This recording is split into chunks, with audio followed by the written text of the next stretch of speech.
굿모닝. 주님 앞에 성실과 정직으로 살아가시는 하루가 되시기를 예수님의 이름으로 축복합니다.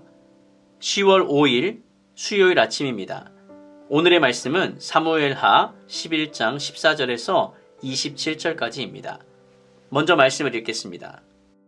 아침이 되매 다윗이 편지를 써서 우리아의 손에 들려 요압에게 보내니 그 편지에 써서 이르기를 너희가 우리아를 맹렬한 싸움에 앞세워 두고 너희는 뒤로 물러가서 그로 맞아 죽게 하라 하였더라. 요압이 그 성을 살펴 용사들이 있는 것을 아는 그곳에 우리아를 두니 그 성 사람들이 나와서 요압과 더불어 싸울 때에 다윗의 부하 중 몇 사람이 엎드러지고 햇사람 우리아도 죽으니라. 요압이 사람을 보내 그 전쟁의 모든 일을 다윗에게 보고할세.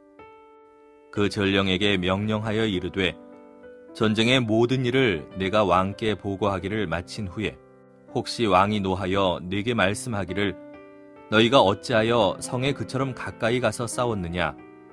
그들이 성 위에서 쏠 줄을 알지 못하였느냐? 여룻베셋의 아들 아비멜렉을 쳐 죽인 자가 누구냐? 여인 하나가 성에서 맷돌 윗짝을 그 위에 던지매 그가 데베스에서 죽지 아니하였느냐? 어찌하여 성에 가까이 갔더냐 하시거든 네가 말하기를 왕의 종 햇사람 우리아도 죽었나이다 하라. 전령이 가서 다윗에게 이르러 요압이 그를 보낸 모든 일을 다윗에게 아뢰어 이르되 그 사람들이 우리보다 우세하여 우리를 향하여 들로 나오므로 우리가 그들을 쳐서 성문 어귀까지 미쳤더니 활 쏘는 자들이 성 위에서 왕의 부하들을 향하여 쏘매 왕의 부하 중 몇 사람이 죽고 왕의 종 햇사람 우리아도 죽었나이다 하니 다윗이 전령에게 이르되 너는 요압에게 이같이 말하기를 이 일로 걱정하지 말라. 칼은 이 사람이나 저 사람이나 삼키느니라. 그 성을 향하여 더욱 힘써 싸워 함락시키라 하여 너는 그를 담대하게 하라 하니라. 우리아의 아내는 그 남편 우리아가 죽었음을 듣고 그의 남편을 위하여 소리내어 우니라.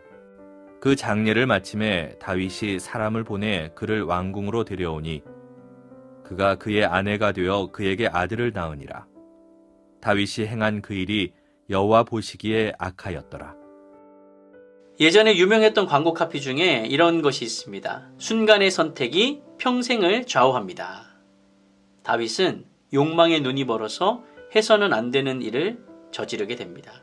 충동적으로 살아가는 사람에게서는 인간미를 찾아보기가 어렵습니다. 냉정하고 차가운 눈빛만 남게 됩니다. 사람 자체보다는 자기가 가진 권력이나 재산, 외모에 집착할 때 이러한 일이 발생하는 것이죠. 우리아를 밧세바와 동침하게 하여서 밧세바가 이미 잉태한 아기가 내가 아니라 우리아다라고 주장하려고 했던 다윗의 계획이 무산되었습니다. 이제 다윗은 더 악한 계략을 생각해야만 했습니다. 그것은 바로 우리아를 죽이는 것입니다. 그렇게 함으로써 다윗은 과부가 된 밧세바의 합법적인 남편이 되고 태어날 아기의 정당한 아버지가 되는 것이죠. 다윗은 자기가 원하는 것이 무엇이며 그 원하는 것을 얻으려면 무엇을 해야 하는지를 고민해야 했습니다. 아마도 다윗이 밤새 고민했을 것이고 아침이 되어 마음을 정하고 편지를 썼습니다. 다윗의 간음죄가 살인죄로 발전하게 되는 순간입니다. 편지에서 다윗은 우리아를 가장 싸움이 격렬한 장소에 배치하고 전투가 벌어지면 다른 군인들은 다 뒤로 물리고 우리아만 남게 하여서 그를 죽게 하라고 하였습니다. 다윗은 우리아를 죽여서라도 그 죄를 은폐하려고 합니다. 하지만 은폐하려고 할수록 점점 더 많은 사람들이 이 일을 알게 됩니다. 요압을 시켜서 우리아를 궁지에 빠뜨려 죽이라고 시켰습니다. 자기 하나 살겠다고 충신을 죽음으로 몰아넣는 왕 이 다윗을 보는 요압의 심경이 과연 어땠을까요? 그를 존경할 수 있겠습니까? 다윗을 위해 자신의 목숨을 버릴 수 있었을까요? 그 역시도 자신의 이익만을 도모하려고 하지 않겠습니까? 내가 원하는 대로 할 수 있는 힘이 있을 때, 그리고 내가 원하는 대로 일이 진행될 때, 그때가 가장 하나님과 멀어질 수 있는 때라는 사실을 기억하시는 여러분이 되시기를 축복합니다. 죄를 은폐할수록 하나님은 그 죄를 드러내신다는 사실을 잊지 마시기를 바랍니다. 요압은 라빠성을 살핀 뒤에 암몬의 강한 용사들이 있는 장소에 우리아를 배치했습니다. 아마 우리아를 배치하면서 그와 함께 다른 군사들의 위치도 변경되었을 것입니다. 이렇게 갑작스러운 병력 이동하는 과정 가운데 요압 군대가 약점을 드러내었을 것이고 바로 그때 성에서 적군이 나와 요압 군대를 공격하게 됩니다. 그리고 이스라엘은 도망가기에 급급했습니다. 이때 몇몇 군사들이 죽었고 햇사람 우리아도 화살에 맞아 죽었습니다. 요압은 다윗의 말을 충실히 이행하여서 우리아를 죽게 합니다. 그는 다윗의 진정한 충신일까요? 그렇지 않습니다. 왕이 그릇된 결정을 내리면 반대하고 막을 줄 알아야 하는데 이 죄악에 동참하고 있습니다.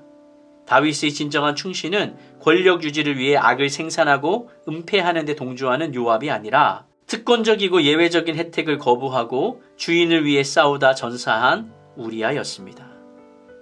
악을 지적하고 악에 저항하는 것이 큰 손해로 돌아오는 이 시대에 우리는 요압처럼 악한 인간의 하수인이 되기보다는 우리아처럼 하나님의 충신이 되게 해달라고 기도해야 합니다. 전쟁의 상황을 다윗에게 보고해야 하는 요압은 왕이 패전에 대해서 분노할 것을 예상했습니다.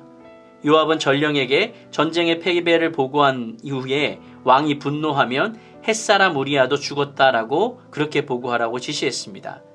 전쟁의 패배보다는 우리아의 죽음이 더 중요하다라고 요압은 아마 판단했던 것 같습니다. 다윗은 우리아의 죽음을 알게 되자 전쟁의 패배에 더 이상 개의치 않게 됩니다. 칼은 이 사람이나 저 사람이나 가리지 않고 삼킨다는 고대의 속담을 인용하고 있습니다. 그리고는 요압에게 이렇게 말합니다. 전쟁에 졌다고 걱정하지 말아라. 더욱 힘을 내서 싸워서 성을 함락하라. 어찌 보면 이제 요압도 다윗의 범죄에 동참한 자가 되었기 때문에 다윗은 그를 감싸는 것일지도 모르겠습니다. 다윗은 요압에게 전적인 신뢰를 표현합니다. 이후에 우리아의 장례가 끝나자 다윗은 사람을 보내 애도 기간을 끝낸 밧세바를 왕궁으로 데려와 아내로 삼았습니다. 다윗은 자신의 죄를 덮기 위해 시간을 지체할 수 없었는데 이 내막을 모르는 사람들은 아마 자신의 부하의 아내를 자신의 부인으로 삼아서 돌보는 것을 바라보며 다윗을 칭찬했을지도 모르겠습니다. 결국 다윗은 간통하여 자신의 명예를 잃어버릴 수 있었던 상황을 자신의 계획대로 일을 진행하여서 밧세바도 아내로 얻고 그녀를 통해 아들도 얻게 되었습니다. 자신이 저지른 죄가 얼마나 큰지 모르는 듯 아무렇지도 않고 그렇게 당당하게 행동을 합니다. 그러나 하나님은 모든 상황과 행동을 다 보고 계셨습니다. 27절 마지막을 보면 하나님의 평가를 통해 우리는 많은 것들을 깨닫게 됩니다. 다윗이 행한 그 일이 여호와 보시기에 악하였더라. 우리아의 전사 소식을 들은 다윗이 어떻게 반응하는지 기억해 보십시오. 전쟁에서 사람 죽는 일은 흔하다라는 그런 식이 아닌가요? 자기 명예는 중요하고 그 명예가 보장해주는 왕권은 중요하지만 자기 부하들의 목숨은 하찮게 여기는 사람이 되었습니다. 충신인 자기를 죽이려 했던 사울과 다른 점이 과연 어디에 있습니까? 우리아가 죽었으니 죄 은폐 시도가 성공했다라고 여겼을 것입니다.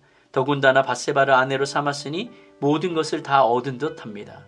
하지만 다윗이 악하게 생각하지 말라라고 25절에서 말을 했지만 하나님은 27절을 통해 그 일을 악하다라고 말씀하셨습니다. 우리가 알고도 죄를 짓는 것을 하나님은 다 알고 계시고 하나님은 결국 우리가 행한 대로 심판하시는 분이라는 사실을 우리가 믿지 않기 때문에 이렇게 행동하게 되는 것이죠. 믿음이 부족한 것이 아니라 어쩌면 믿음이 없는 것일지도 모르겠습니다. 사람을 함부로 죽이는 믿음을 도대체 어디에 쓰겠습니까? 이것은 죽음 믿음입니다. 말씀을 정리하겠습니다. 최근 한국 사회는 충동 조절 장애를 겪고 있습니다. 충동 구매, 충동 살인, 충동적 자살. 충동의 원인은 주로 개인의 욕망에서 시작합니다. 지금 당장의 이익을 위해, 지금 당장의 욕망 충족을 위해 내일을 팔아 오늘을 삽니다. 충동적 인간에 대한 현실은 오늘 말씀의 마지막 구절에서 나왔던 것처럼 악하다 라는 한 줄 평으로 충분합니다. 여러분, 여러분의 삶은 어떠하십니까? 우리는 과연 어떠한 모습으로 살아가고 있습니까? 오늘의 삶을 주님 앞에서 바르게 또 주님이 기뻐하실 만한 모습으로 살아가시기를 예수님의 이름으로 축원드립니다.